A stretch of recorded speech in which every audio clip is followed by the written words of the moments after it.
Hello, Namaste. Today we are starting a chemistry topic. There will be a few parts to it. We are dealing with the properties of acids. It's not a separate chapter or anything. It's basically in class 9 and 10 in both the boards, and usually it says properties of acids or acids, bases, and salts or something like that. The chapter is called. Okay, so we'll be dealing with it in multiple parts. First we're just doing the gist of it कि इस topic के अंदर हमें क्या क्या क्या क्या करना है. We are not doing any of this. आज हम एकदम इस वाले पार्ट में हम एकदम शांति रखेंगे, कुछ नहीं करेंगे, सिर्फ ये देखेंगे करना क्या क्या है. ठीक है, let's revise what is an acid first. तो we have done one video on this. Acid something looks like this.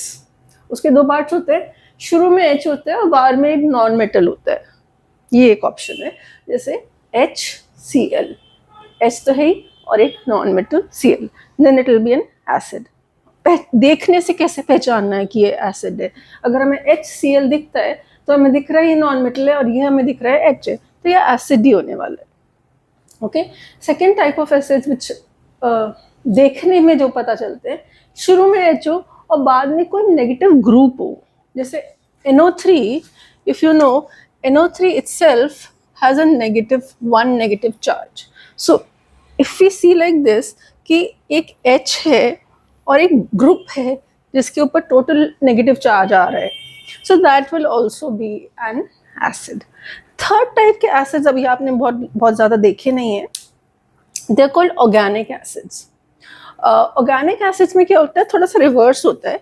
H पीछे की तरफ चला जाता है, एंड में चला जाता है, और शुरू में ना कुछ ऐसे होते हैं CH3, C2H5, कार्बन ही कार्बन, हाइड्रोजन ही हाइड्रोजन, ऐसे रिलेटेड होते हैं.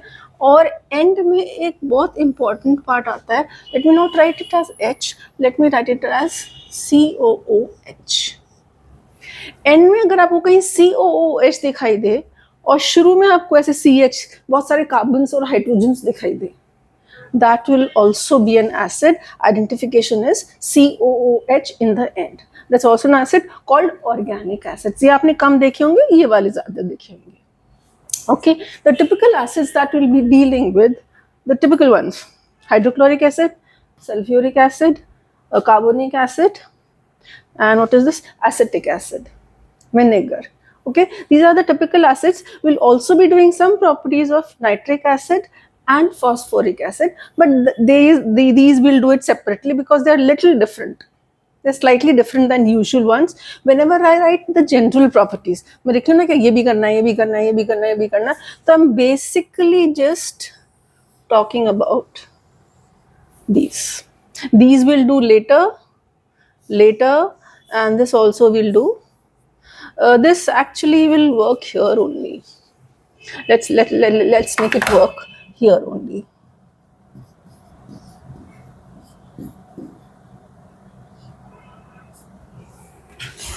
Okay, so this nitric acid is a very special acid and we'll deal with it separately.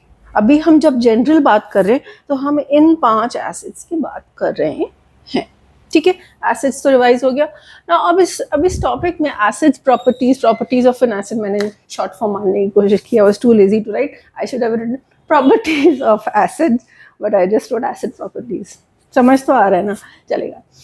तो देखो, हमें एसिड की प्रॉपर्टीज करनी है तो एसिड तो होना ही चाहिए. अब उसके साथ क्या क्या ऑप्शन हो सकते हैं?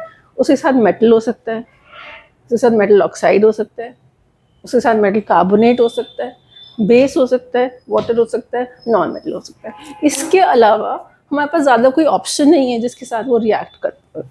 ठीक है, मेटल का क्या मतलब हुआ? जैसे सपोज हम एक ही मेटल का एग्जांपल ले लेते हैं. Suppose sodium. So whatever acid out of any of these and reaction with sodium. Metal oxide, suppose Na2O, this is a metal oxide, तो वो कैसे react करेगा? Metal carbonate, Na2CO3, metal carbonate, इसके साथ कैसे react करेगा? इनफैक्ट इसमें 2 part आ जाते हैं. इसमें कार्बोनेट भी आ जाता है और इसमें बाइकार्बोनेट भी प्रॉपर्टी आ जाती है, बट वो उसका प्रोडक्ट सेम होता है, तो इसलिए हम उसको सेपरेटली नहीं डालते. तो हम क्या करेंगे, एसिड के मेटल के साथ 3 टाइप की रिएक्शन करेंगे, तो मेटल हो, मेटल ऑक्साइड हो, मेटल कार्बोनेट या बाइकार्बोनेट हो, तो क्या प्रोडक्ट्स बनते हैं, राइट। फिर आ जाते हैं वाटर के साथ क्या होने वाला है, बेस के साथ क्या होने वाला है, नॉन मेटल के साथ क्या होने वाला है, और एसिड के साथ तो कुछ होएगा ही नहीं, पर लिख देते हैं चलो। हमने किए थे टाइप्स ऑफ कंपाउंड्स, इसमें और तो कुछ बचा ही नहीं ना, सारे कंपाउंड्स तो हो गए, metal, base, non metal, water, acid, सब कुछ कवर हो गए जो हमने टाइप्स ऑफ कंपाउंड किए थे एक बहुत पहले एक एपिसोड में। Okay, so acid and base. Base हमें पता है एंड में OH होता है, लेट्स टेक एग्जांपल NaOH, ठीक है। एसिड प्लस वाटर क्या होगा, that we have to understand. Acid plus अगर कोई नॉन मेटल है, अब नॉन मेटल सोडियम तो नहीं सकता, लेट्स टेक सल्फर, अगर नॉन मेटल हो जाएगा तो क्या प्रोडक्ट बनेगा, एंड एसिड और कोई और एसिड, एक एसिड और एसिड कोई और, तो क्या होगा। So that's what we have to do. Let me just neaten it up again.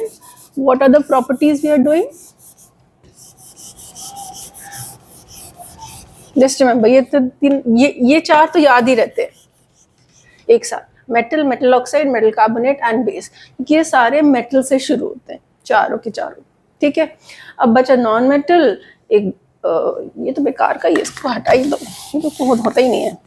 एक बचा नॉन मेटल और एक बचा वाटर।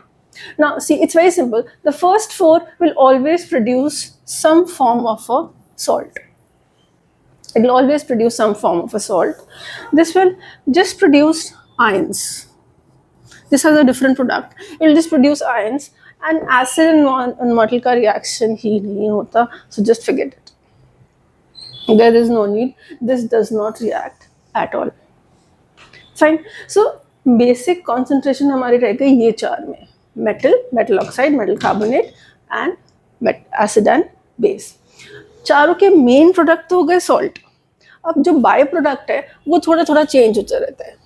मेटल के साथ बाय प्रोडक्ट हो जाता है हाइड्रोजन गैस, मेटल ऑक्साइड के साथ बाय प्रोडक्ट हो जाता है वाटर, कार्बोनेट के साथ ये तो हो गई, एक कार्बन डाइऑक्साइड और ऐड हो जाएगी, तो देखो hydrogen, water, water and carbon dioxide and water. That's it. So they all are same. They all have same properties. Very similar. खालिस मेटल है तो हाइड्रोजन निकाल दो, मेटल ऑक्साइड है तो वाटर कर दो, मेटल कार्बोनेट बाइकार्बोनेट है तो वाटर और कार्बोनेट कार्बन डाइऑक्साइड कर दो, बेस है तो वाटर कर दो। सो कहाँ फर्क है, दिख जाता है सामने, you don't have to remember anything. Okay, so this is the gist of this topic, acid properties, part 1. In part 2 we'll be dealing with one or two special one or two of these reactions, each one of them. Let me call them not by let me call them ABCD, जिससे we can refer to them in next episode.